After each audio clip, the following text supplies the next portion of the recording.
Salam sejahtera semua. Okey, jadi hari ini kita akan teruskan dengan sesi PDPR. Okey, bagi tajuk ataupun bab yang pertama iaitu penyelesaian masalah inventif. Jadi hari ini kita akan tengok proses yang terdapat ataupun langkah-langkah yang terdapat dalam penyelesaian masalah inventif. Okey, sekiranya pelajar dah baca nota yang cikgu telah sediakan, okey, terdapat 4 proses dalam penyelesaian masalah inventif. Dan jikalau pelajar ingat, untuk penyelesaian masalah bukan inventif terdapat 5 proses kerja. Tetapi untuk masalah inventif terdapat 4. Okay, iaitu yang pertama adalah pelajar akan mengenal pasti bagaimana analisis fungsi dilakukan. Yang ini adalah langkah yang pertama. Okay, iaitu pelajar akan mengenal pasti punca masalah yang terdapat dalam sesuatu produk. Jadi di sini pelajar akan menyediakan ataupun membuat analisis fungsi. Kemudian langkah yang kedua, okay, langkah yang seterusnya adalah pelajar akan memodelkan masalah. Okay, memodelkan masalah ini bermaksud pelajar akan kenal pasti apakah masalah yang wujud pada produk tersebut, sama ada pecangan secara fizikal ataupun pecangan secara jururatera. Tetapi untuk subjek RBT, pelajar akan kenal pasti masalah itu berkaitan dengan percanggahan fizikal. Okey. Jadi percanggahan fizikal ni ada kaitanlah dengan wujudnya masalah yang berlaku secara serentak, contohnya masalah besar dengan kecil contohnya. Okey. Sesuatu produk itu diperlukan saiz yang besar dan juga saiz yang kecil dalam masa yang sama ataupun dalam masa yang berbeza. Okey, ataupun fizikal yang seterusnya, contohnya suhu, contoh suhu panas kemudian suhu sejuk. Okey, itu contohnya untuk pencanggahan fizikal. Okey, maksudnya sesuatu produk itu diperlukan fizikal yang panas dan juga fizikal yang sejuk, sama ada dalam masa yang sama ataupun masa yang berbeza. Okey, itu untuk pencanggahan fizikal. Kemudian langkah yang ketiga pula. Okey, langkah yang ketiga di sini, okay, pelajar akan kenal pasti apakah kaedah untuk menyelesaikan masalah tersebut, sama ada nak lakukan pemisahan ruang ataupun pemisahan masa. Okey, di sini pelajar akan kenal pasti nak lakukan kaedah yang mana satu. Dan akhir sekali adalah langkah yang keempat. Okey, langkah yang keempat ni pula pelajar akan memodelkan masalah. Okey, memodelkan penyelesaian masalah berdasarkan prinsip inventif. Jadi kalau pelajar dah baca nota cikgu, terdapat 14 prinsip yang pelajar perlu kenal pasti dan juga faham. Dan sebenarnya untuk makluman pelajar-pelajar semua, terdapat 40 prinsip yang wujud. Tetapi untuk RBT, pelajar hanya belajar 14 jenis prinsip yang berkaitan dengan penyelesaian masalah inventif. Okey, tapi untuk hari ini kita akan tengok, kita akan belajar analisis fungsi terlebih dahulu. Okey, kita tak akan tengok ke semuanya untuk hari ini. Okey, jadi kita pergi ke slide yang seterusnya. Okey, jadi dalam analisis fungsi ini terdapat 3 subtopik, iaitu pelajar akan mengenal pasti bagaimana nak membuat hubung kait antara sesuatu produk dengan objek dari segi fungsinya. Okey, cikgu bagi contoh produk ini, katakan meja. Okey, jadi meja ni kita akan kena pasti apakah fungsi meja, apakah kegunaan meja dalam produk tersebut. Jadi meja ni biasanya dia akan digunakan untuk, contohnya, meletakkan buku. Jadi buku ini kita anggap sebagai objek. Okey, jadi ini langkah pertama yang pelajar akan buat dalam analisis fungsi. Kemudian selepas pelajar dah kenal pasti meja ni berfungsi untuk pegang buku, jadi pelajar akan buat lukisan ataupun pelajar akan menghasilkan lukisan sistem fungsi. Ini adalah intipati dia dalam analisis fungsi, iaitu pelajar akan membuat lukisan berkaitan dengan sistem fungsi. Kemudian juga pelajar akan membina satu model fungsi dengan menggunakan garisan interaksi. Okey, jadi di sini pelajar akan kena pasti apakah garisan-garisan yang terlibat dalam penghasilan model fungsi. Okey, jadi ada 3 subtopik di sini. Okey, seterusnya kita pergi kepada subtopik yang pertama tadi iaitu membuat hubung kait antara produk dengan objek. Okey, ini contohnya. Okey, diberi satu objek. Katakan objek tersebut, produk tersebut adalah bag. Okey, so ini adalah gambar bag. Jadi apakah fungsi bag? Okey, ataupun apakah peranan dia? Okey, jadi fungsi bag ni adalah untuk menyimpan buku. Okey, jadi buku ini adalah dipanggil sebagai objek. Okey, kemudian produk dia di sini pula adalah bag itu sendirilah. Okey, jadi dalam menghasilkan ataupun dalam membuat hubung kait antara sesuatu produk dengan objek, pelajar akan menggunakan perkataan memegang untuk meletakkan fungsinya di sini. Maksudnya di sini apabila pelajar nak menghasilkan satu ayat, buku ni berfungsi untuk apakah fungsi dia? Pelajar akan gunakan perkataan memegang. Walaupun bag ni dia bukan pegang buku, dia hanya menyimpan buku, tetapi perkataan ataupun konsep yang kita gunakan dalam membuat hubung kait ni, dalam kita membuat hubung kait, kita akan gunakan perkataan memegang. Sebagai contoh, bag berfungsi untuk memegang di sini. Cikgu gunakan perkataan memegang untuk menunjukkan bahawa hubung kait antara produk ini, iaitu produk bag dengan objek iaitu buku, adalah fungsinya adalah untuk memegang buku. Jadi kita gunakan perkataan memegang. Seterusnya kita pergi ke bahagian analisis fungsi. Jadi apabila pelajar hasilkan gambar rajah seperti ini, seperti yang cikgu katakan tadi produk dia di sini adalah misal kata meja. Dan fungsi meja ni, apakah fungsi meja? Kita gunakan perkataan memegang. Jangan menyimpan, jangan letak perkataan menyimpan ataupun meletak ataupun apa lagi perkataan yang sesuai. Engkah buku, jangan gunakan perkataan tersebut tapi kita gunakan perkataan memegang. Dan apakah objek dia? Objek dia adalah buku. Jadi dalam kes ini apabila pelajar nak hasilkan analisis fungsi dalam bentuk gambar rajah seperti ini, meja akan memegang buku. Kemudian cawan pula akan memegang memegang air. Dan seterusnya klip akan memegang kertas. Dan seterusnya kereta pula dia akan memegang manusia. Jadi mungkin perkataan memegang ni tak masuk akal, tetapi itulah konsep yang kita gunakan. Jangan awak letak dalam jawapan awak nanti kereta ni untuk menumpang manusia. Kita tak gunakan perkataan menumpang, tapi kita gunakan perkataan memegang untuk menyatakan apakah fungsi produk tersebut.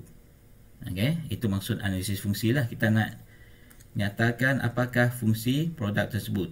Jadi fungsi produk tersebut kita gunakan perkataan memegang. Seterusnya pergi ke bahagian melukis.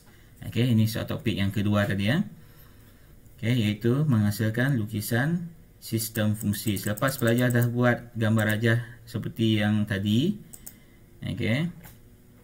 pelajar akan hasilkan satu sistem fungsi. Tapi sebelum pelajar hasilkan sistem fungsi, terlebih dahulu pelajar hasilkan jadual komponen seperti berikut. Ini adalah jadual komponen yang cikgu maksudkan.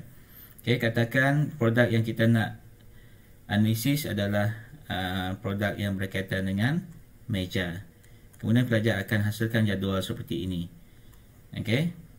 Dalam bahagian yang atas sekali dalam jadual ini adalah perkataan komponen. Kemudian yang seterusnya fungsi dan yang seterusnya adalah objek. Kalau pelajar tengok dalam analisis fungsi yang pertama tadi, gambar rajahnya. Okay, bahagian ini adalah produk. Tetapi dalam menghasilkan sistem fungsi, produk tadi kita pecahkan produk kepada komponen. Okay, sebagai contoh dalam produk meja ni terdapat beberapa komponen, ada 4 di sini. Okay, yang pertama adalah muka meja, yang kedua adalah kaki meja, yang ketiga adalah skru, dan yang keempat adalah lantai. Tapi lantai ni sebenarnya dia bukan komponen meja, tapi dia adalah super system ataupun bahagian yang berkaitan dengan produk tersebut. Okay, dia bukan salah satu komponen dalam meja, tetapi dia berkaitan dengan meja, sebab tanpa adanya lantai ataupun tanpa adanya super system, komponen ataupun produk meja ni tidak akan berfungsi. Okay, ini pelajar boleh faham secara logik lah. Kalau tak ada lantai, takkan kita nak letak meja ni di atas udara. Okay, jadi mesti letak di atas lantai untuk pastikan meja tersebut berfungsi. Tapi kena ingat lantai ni bukan salah satu daripada komponen, tetapi ianya adalah super system. Tapi dalam penghasilan jadual kita letakkan super system ni paling bawah sekali. Okay, kenapa dia paling bawah? Sebab lantai ni dia akan memegang kaki meja. Okay, kaki meja ni pula akan memegang muka meja di sini, dan muka meja pula akan memegang buku. Dan dalam masa yang sama juga terdapat skru. Skru ni pula dia akan memegang kaki meja dan juga muka meja. Sebab peranan skru ni adalah untuk memastikan komponen kaki meja dan juga muka meja ni bercantum dengan elok, untuk pastikan ianya berfungsi. Okay, so ini adalah jadual yang perlu pelajar hasilkan terlebih dahulu sebelum menghasilkan lukisan. Okay, hasilkan jadual terlebih dahulu, jadual komponen ataupun analisis komponen produk. Okay, katakan sekarang ini kita letak kerusi. Katakan kita ubah bahagian ini kepada kerusi. Okey,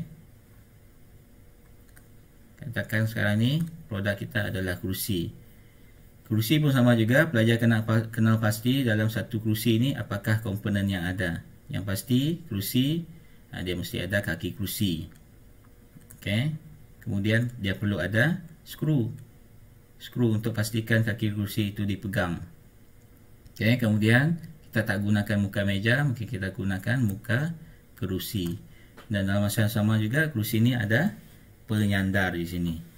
Okey, jadi selepas pelajar dah hasilkan jadual seperti ini, barulah pelajar akan menghasilkan jadual ataupun lukisan model fungsi.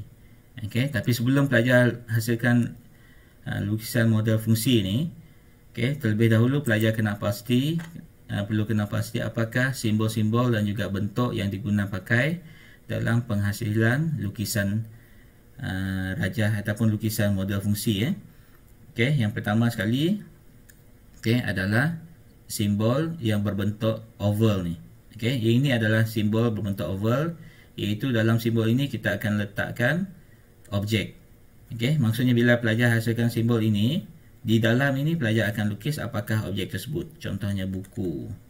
Okey, mungkin buku, mungkin manusia. Okey, apa lagi? Mungkin kertas.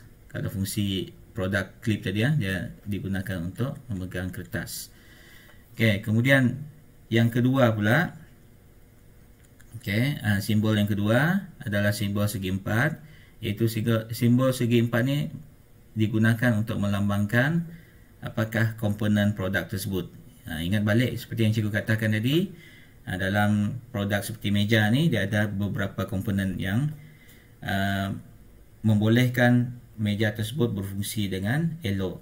Okay, dia ada kaki meja, kemudian dia ada muka meja, dia ada skru untuk pastikan meja tersebut berfungsi dengan elok.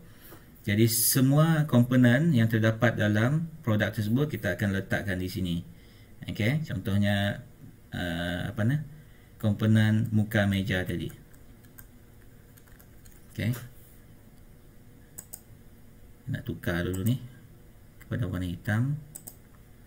Okey, contohnya muka meja. Kemudian ada lagi komponen yang seterusnya. Jangan gunakan rajah yang sama, okey, ataupun simbol yang sama. Kita perlu lukis lagi segi 4 yang seterusnya untuk menunjukkan komponen yang seterusnya. Contohnya kaki. Okey, di sini kaki meja. Okey. Kemudian yang simbol yang ketiga pula. Okey, simbol yang ketiga adalah simbol super system. Okey, simbol super system ni kita akan gunakan bentuk trapezium. Okey, yang ini adalah simbol yang ketiga. Okey, jadi trapezium pula. Super system ni seperti yang cikgu dah katakan tadi, dia merujuk kepada komponen ataupun bahagian yang di luar daripada produk. Contohnya seperti lantai tadi. Kalau dalam contoh yang kita tengok tadi, lantai adalah contoh super system. Jadi perkataan lantai ni masukkan ke dalam gambar rajah ataupun simbol trapezium. Okey. Jadi untuk lebih tahu lagi ataupun untuk lebih faham, ini adalah contoh model fungsi. Okey, jadi seperti yang pelajar tengok di sini. Okey, terdapat beberapa gambar rajah yang telah diguna pakai. Okey, sebagai contoh, yang ini bentuk apa kelas? Okey, jadi ini adalah bentuk trapezium tadi. Jadi trapezium kita gunakan untuk meletakkan super system. Okey, super system iaitu di sini lantai. Kemudian seperti yang cikgu dah nyatakan tadi, segi 4 merujuk kepada komponen. Okey, jadi dalam meja tadi, produk meja terdapat 3 komponen. Okey, ini komponen yang pertama, ini komponen yang kedua, yang ini adalah komponen yang ketiga. Okey, jadi kalau ada 5 komponen, maksudnya ada 5 bentuk segi 4. Kalau ada 6, maksudnya ada 6 bentuk segi 4 dan seterusnya lah. Okey, dan yang ketiga pula, yang ini adalah bentuk oval. Okey, oval ni maksudnya digunakan untuk meletakkan objek. Okey, jadi objek di sini untuk produk meja ni, objek meja berfungsi untuk memegang buku. Jadi kita letak buku di dalam bentuk oval ni. Okey, yang ini tadi komponen ni untuk gunakan bentuk segi 4. Okey, segi 4. Okey, jadi inilah bentuk model fungsi yang perlu kita hasilkan, tapi belum siap lagi. Ingat balik, kita akan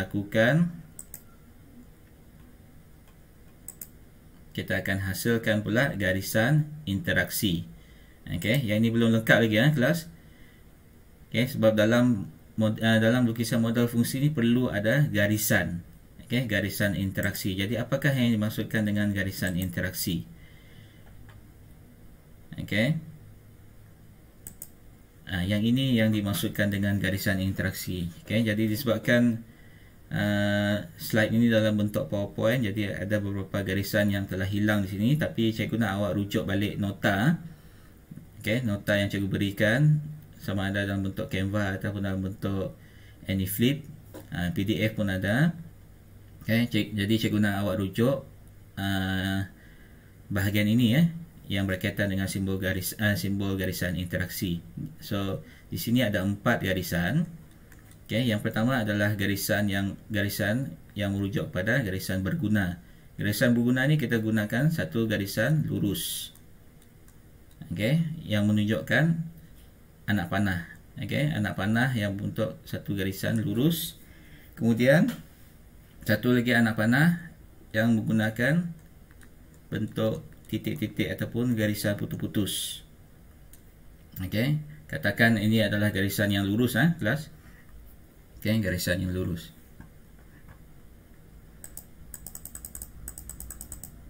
Okey, cikgu cuba tukar pula.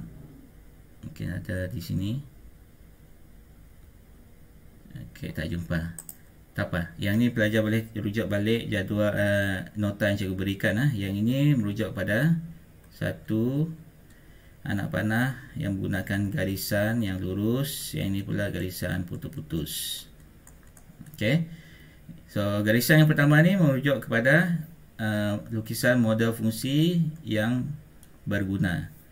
Okey. Yang ini pula garisan interaksi yang merujuk ataupun menunjukkan bahawa terdapat masalah dalam produk tersebut ataupun dalam model fungsi tersebut. Okey, maksudnya garisan tersebut dia berguna tetapi dia tak cukup. Tak cukup ni maksudnya ada masalah lah. Okey, wujud masalah. Yang ini pula berguna tetapi berlebihan. Jadi kalau pelajar tengok perbezaan garisan yang pertama ni dengan garisan yang ketiga. Okey, garisan ketiga ni dia lebih tebal. Okey. Anak panah dia lebih tebal, yang ini pula dia lebih nipis. Okey, berguna tetapi berlebihan. Mungkin maksudnya produk itu telah diubah suai, dia berguna tetapi dia over pula. Okey, dia terlebih fungsi dia pula ataupun terlebih berguna lah.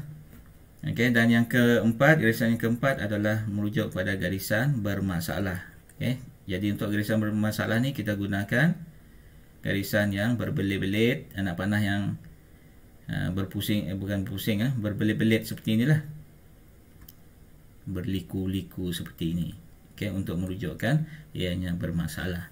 Jadi untuk lebih faham lagi, cikgu nak pergi balik kepada jadual ini okey, ataupun lukisan model fungsi ini. Okey, yang ini adalah lukisan model fungsi yang mana produk meja ini dia tak ada masalah. Okey, yang ini tiada masalah yang wujud pada produk meja ni. Tiada masalah, ingat, yang ini tiada masalah, no problem at all. Okey, jadi kita akan gunakan garisan yang mana satu. Okey, jadi kita untuk menghasilkan lukisan model fungsi ni bagi produk yang tiada masalah, kita tak akan gunakan keempat-empat garisan. Kita akan gunakan salah satu sahaja daripada empat garisan ni, iaitu garisan berguna. Okey, garisan yang pertama ni kita akan gunakan. Okey, jadi garisan ni kita mulakan daripada super system. Okey, lantai ni akan memegang kaki meja. Kaki meja pula dia akan memegang muka meja. Muka meja pula akan memegang buku. Dan buku pula dia akan pegang kaki meja dan juga muka meja. Jadi kalau pelajar tengok balik jadual yang pelajar buat, yang pelajar buat di sini, kita gunakan jadual ini untuk membuat lukisan fungsi. Kita gunakan garisan interaksi tadi berdasarkan jadual yang telah dibuat untuk membuat lukisan model fungsi. Jadi pastikan garisan ni kalau dalam ujian ke ataupun dalam latihan, jangan gunakan cara cikgu ni, gunakan freehand. Cikgu nak awak gunakan pembaris. Tapi yang ni cikgu nak tunjukkan sahaja bagaimana garisan tersebut dihasilkan.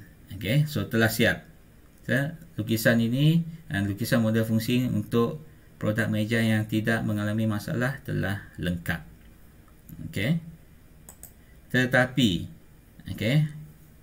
Tetapi katakan produk tersebut dia mempunyai masalah. Ini yang pelajar kena pasti. Kalau dia ada masalah, apakah yang perlu pelajar lakukan? Jadi untuk bahagian ini model fungsi hanya dilukis agak berbeza kerana ianya menggunakan garisan interaksi bermasalah. Garisan interaksi akan digunakan apabila salah satu komponen pada produk telah mengalami masalah. Jadi sekiranya ada masalah pada produk tersebut, maka kita akan gunakan garisan yang berbeza sedikit. Tetapi dalam hal ini pelajar perlu kena pasti apakah masalah yang wujud. Contoh masalah meja ini, katakan meja ini kaki meja dia bergoyang, contoh. Kaki meja bergoyang. Jadi apabila kaki meja bergoyang maksudnya wujud masalah. Kita tak nak berada ataupun tak nak gunakan meja yang bergoyang. Nak menulis pun susah. So itu adanya masalah pada kaki meja. Okey, jadi pelajar kena pasti apakah punca yang menyebabkan kaki meja tersebut bergoyang. Jadi kemungkinan besar skru, okey, skru pada kaki meja tersebut longgar. Okey, longgar ataupun berkarat contohnya, ataupun telah rosak misal kata. Okey, pelajar kena pastikan apakah yang menyebabkan kaki meja ini bergoyang. Okey, apakah puncanya? Adakah lantai, sebab kalau pelajar tengok tadi, okey, lantai memegang kaki meja. Okey, lantai telah memegang kaki meja. Adakah lantai itu mengalami masalah yang menyebabkan kaki meja tersebut bergoyang? Okey, adakah lantai itu yang mengakibatkan kaki meja tersebut bergoyang? Mungkin tidak. Tapi bila pelajar tengok komponen yang seterusnya ataupun komponen yang memegang kaki meja ni adalah skru, sebab kita tak boleh tengok muka meja. Sebab muka meja ni dia tak pegang kaki meja. Okey, muka meja dia hanya pegang buku. Sebaliknya kaki meja ni yang memegang muka meja. Okey, kaki meja pegang muka meja. Jadi kita tak boleh masukkan muka meja ni sebagai komponen yang mengakibatkan masalah terhadap kaki meja. Okey, jadi kita hanya tengok komponen yang memegang kaki meja ni. Okey, dan kena pasti apakah masalah yang berlaku pada komponen tersebut. So dalam kes ini, misal kata masalah yang berlaku pada skru tersebut adalah longgar dan juga berkarat. Okey, jadi apabila hal ini berlaku, okey, pelajar akan hasilkan garisan yang berbeza sedikit. Okey, jadi kita akan gunakan garisan yang kedua, iaitu garisan anak panah putus-putus seperti ini, untuk menunjukkan bahawa skru ni apabila dia memegang kaki meja, dia berguna tetapi dia tak cukup. Jadi apabila dia tak cukup, maka kaki meja tersebut bergoyang. Jadi apabila kaki meja ini mengalami masalah, berarti kaki meja apabila dia pegang muka meja pun dia tak cukup. Okey, berguna tetapi dia tak cukup untuk pastikan muka meja ini dipegang dengan elok. Dan apabila muka meja mengalami masalah goyang-goyang, maka muka meja pula akan mengalami masalah yang sama apabila dia memegang buku. Okey, sama juga dengan skru ni. Apabila skru ni mengalami masalah longgar, sebab skru yang sama juga dia akan pegang muka meja, maka kita gunakan garisan interaksi yang kedua ni, iaitu garisan interaksi berguna tetapi tidak mencukupi. So dalam jadual ini pula kita perhatikan terdapat dua supersistem. Ini yang pertama dan ini adalah supersistem yang kedua, iaitu kelembapan. Okay, kelembapan ni keluar apabila pelajar dah kenal pasti apakah punca yang menyebabkan skru ini longgar ataupun skru ini rosak, ataupun kenapa skru ini berkarat. Punca dia adalah kelembapan. So ini adalah punca dia. So apabila pelajar dah kenal pasti punca, maka pelajar akan hasilkan satu lagi supersistem menggunakan bentuk trapezium ni dan masukkan garisan interaksi bermasalah. So ini adalah garisan bermasalah. Okey. Jadi inilah model fungsi yang pelajar perlu kenal pasti. Apabila wujudnya masalah terhadap produk tersebut, maka pelajar akan hasilkan model fungsi seperti ini. Sebab dalam penyelesaian masalah inventif, pelajar perlu selesaikan masalah. Okey, bukan bermaksud dalam analisis fungsi ini pelajar menyelesaikan produk yang tidak mempunyai masalah. Sebaliknya, dalam analisis fungsi ini pelajar akan kenal pasti apakah masalah yang wujud dengan menggunakan analisis fungsi, iaitu di akhir analisis fungsi ini pelajar akan hasilkan model fungsi dalam bentuk gambar rajah seperti ini. Okey. So itu sahaja untuk hari ini. Sekiranya pelajar ada masalah, boleh tanya kepada cikgu. Dan untuk lebih faham lagi tentang gambar rajah ini, sila rujuk nota yang telah cikgu berikan dalam Google Classroom dan juga dalam grup WhatsApp masing-masing. Okey. So untuk makluman semua, nota telah diedarkan dalam bentuk Canva, dalam bentuk Aniflip, dalam bentuk video, dalam bentuk PDF. Okey, pelajar boleh muat turun, pelajar boleh tengok melalui handphone masing-masing dan baca dengan teliti. Okey, fahamkan bagaimana model fungsi yang bermasalah ini dilukis. Sebab ini yang pelajar akan buat, yang ini pelajar akan hasilkan dalam penyelesaian masalah inventif. Okey, jadi cikgu ingatkan balik. Hari ini kita tengok langkah yang pertama, iaitu pelajar hasilkan analisis fungsi. Pelajar telah kenal pastilah bagaimana nak hasilkan lukisan model fungsi. Okey, jadi keesokan ataupun pada minggu yang seterusnya kita akan belajar tentang percanggahan fizikal. Ingat balik pelajar akan belajar bagaimana nak selesaikan masalah menggunakan prinsip inventif. Okey. Jadi itu sahaja untuk hari ini. Jadi cikgu harap awak semua belajar dengan tekun walaupun di rumah. Sehingga berjumpa lagi pada minggu hadapan.